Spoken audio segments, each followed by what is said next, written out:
নমস্কাৰ আপোনালোকে চাই আছে এনি টক ষ্টুডিঅ'ত মই চিন্ময়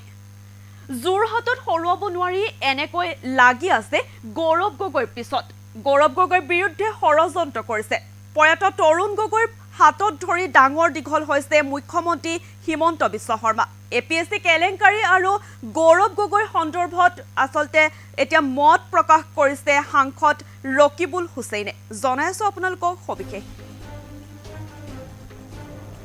যোৰহাটত হৰুৱাব নোৱাৰি এনেকৈ লাগি আছে গৌৰৱ গগৈৰ পিছত গৌৰৱ গগৈৰ বিৰুদ্ধে ষড়যন্ত্ৰ ৰচিছে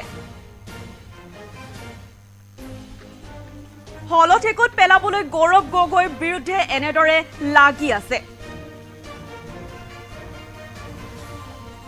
যোৰহাটত সৰ্বশক্তি প্ৰয়োগ কৰিও পৰাস্ত হল হিমন্ত বিশ্ব শৰ্মা তৰুণ গগৈক অপমান কৰিবলৈ বিচাৰিছে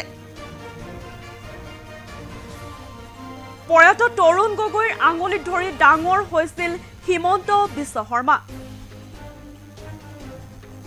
হিমন্ত বিশ্ব শৰ্মাৰ অস্তিত্বৰ সংকট হৈছে বাবে আজি এনেকুৱা কৰিছে নিজৰ চকী বচাবলৈ এনেদৰে এতিয়া কাৰ্যকলাপ কৰিবলৈ লৈছে এমহত জনাইছো আপোনালোকক যোৰহাটত হৰুৱাব নোৱাৰি এনেকৈ লাগি আছে হেনো গৌৰৱ গগৈৰ পিছত এই মন্তব্য কৰিছে সাংসদ ৰকিবুল হুছেইনে গৌৰৱ গগৈৰ বিৰুদ্ধে ষড়যন্ত্ৰ ৰচিছে হলঠেকত পেলাবলৈ গৌৰৱ গগৈৰ বিৰুদ্ধে এনেদৰে লাগি আছে এই মন্তব্য কৰিছে সাংসদগৰাকীয়ে যোৰহাটত সৰ্বশক্তি প্ৰয়োগ কৰি পৰাস্ত হল হিমন্ত বিশ্ব শৰ্মা তৰুণ গগৈক অপমান কৰিবলৈ বিচাৰিছে প্ৰয়াত তৰুণ গগৈৰ আঙুলিত ধৰি ডাঙৰ হৈছিল হিমন্ত বিশ্ব শৰ্মা হিমন্ত বিশ্ব শৰ্মাৰ অস্তিত্বৰ সংকট হৈছে বাবে আজি এনেকুৱা কৰিছে বুলি মন্তব্য কৰিছে সাংসদ ৰকিবুল হুছেইনে যি আসলতে এপিএছচি কেলেংকাৰী আৰু সাংসদ গৌৰৱ গগৈৰ সন্দৰ্ভত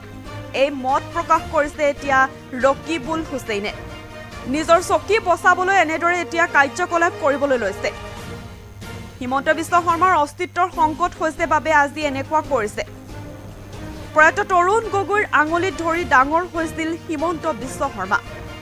তৰুণ গগৈক অপমান কৰিবলৈ বিচাৰিছে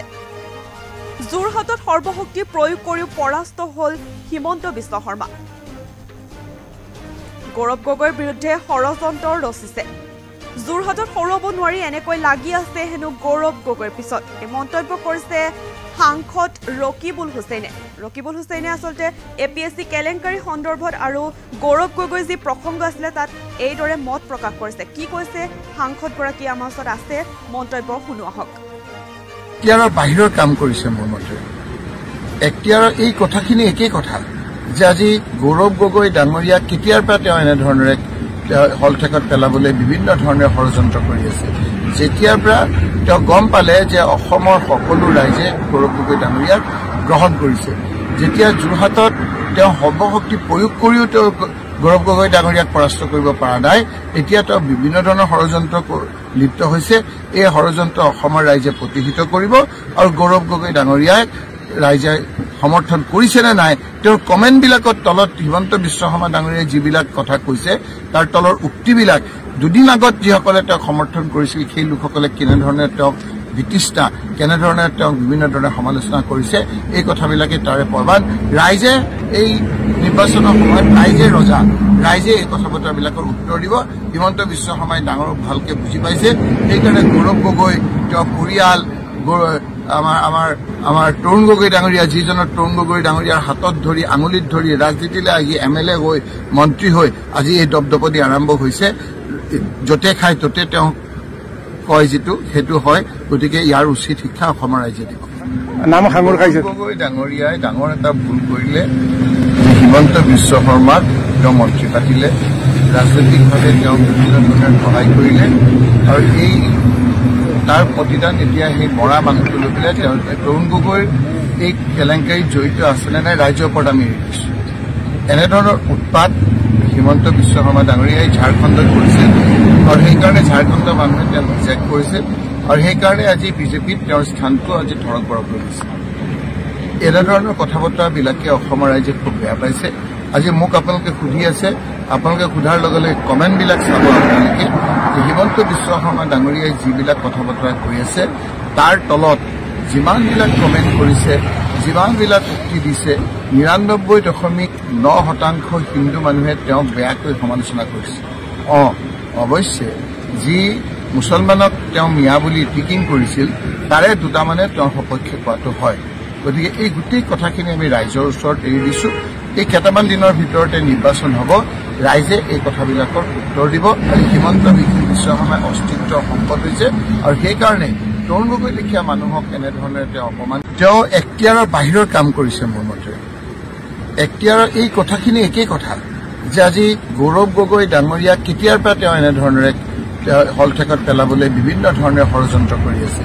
যেতিয়াৰ পৰা তেওঁ গম পালে যে অসমৰ সকলো ৰাইজে গৌৰৱ গগৈ ডাঙৰীয়াক গ্ৰহণ কৰিছে, যেতিয়া যোৰহাটত তেওঁ সৰ্বশক্তি প্ৰয়োগ কৰিও তেওঁ গৌৰৱ গগৈ ডাঙৰীয়াক পৰাস্ত কৰিব পৰা নাই, এতিয়া তেওঁ বিভিন্ন ধৰণৰ ষড়যন্ত্ৰ লিপ্ত হৈছে। এই ষড়যন্ত্ৰ অসমৰ ৰাইজে প্ৰতিহিত কৰিব, আৰু গৌৰৱ গগৈ ডাঙৰীয়াক ৰাইজে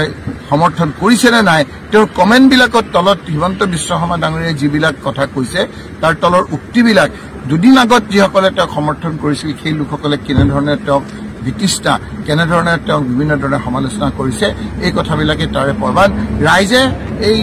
নিৰ্বাচনৰ সময়ত ৰাইজে ৰজা, ৰাইজে এই কথা বতৰাবিলাকৰ উত্তৰ দিব। হিমন্ত বিশ্ব শৰ্মাই ডাঙৰ ভালকে বুজি পাইছে, সেইকাৰণে গৌৰৱ গগৈ, তেওঁৰ পৰিয়াল,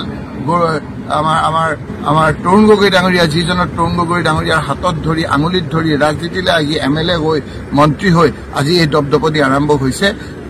য'তে খায় ত'তে তেওঁ কয় যিটো সেইটো হয়। গতিকে ইয়াৰ উচিত শিক্ষা অসমৰ ৰাইজে দিব। গগৈ ডাঙৰীয়াই ডাঙৰ এটা ভুল কৰিলে, হিমন্ত বিশ্ব শৰ্মাক তেওঁ মন্ত্ৰী পাতিলে, ৰাজনৈতিকভাৱে তেওঁক বিভিন্ন ধৰণে সহায় কৰিলে, আৰু এই তাৰ প্ৰতিদান এতিয়া সেই মৰা মানুহটো লৈ পেলাই তেওঁ তৰুণ গগৈৰ এই কেলেংকাৰীত জড়িত আছেনে নাই ৰাইজৰ ওপৰত আমি এৰি দিছোঁ। এনেধৰণৰ উৎপাত হিমন্ত বিশ্ব শৰ্মা ডাঙৰীয়াই ঝাৰখণ্ডত কৰিছিল, আৰু সেইকাৰণে ঝাৰখণ্ডৰ মানুহে তেওঁক ৰিজেক্ট কৰিছিল, আৰু সেইকাৰণে আজি বিজেপিত তেওঁৰ স্থানটো আজি ধৰক বৰক হৈ গৈছে। এনেধৰণৰ কথা বতৰাবিলাকে অসমৰ ৰাইজে খুব বেয়া পাইছে। আজি মোক আপোনালোকে সুধি আছে, আপোনালোকে সোধাৰ লগে লগে কমেণ্টবিলাক চাব আপোনালোকে।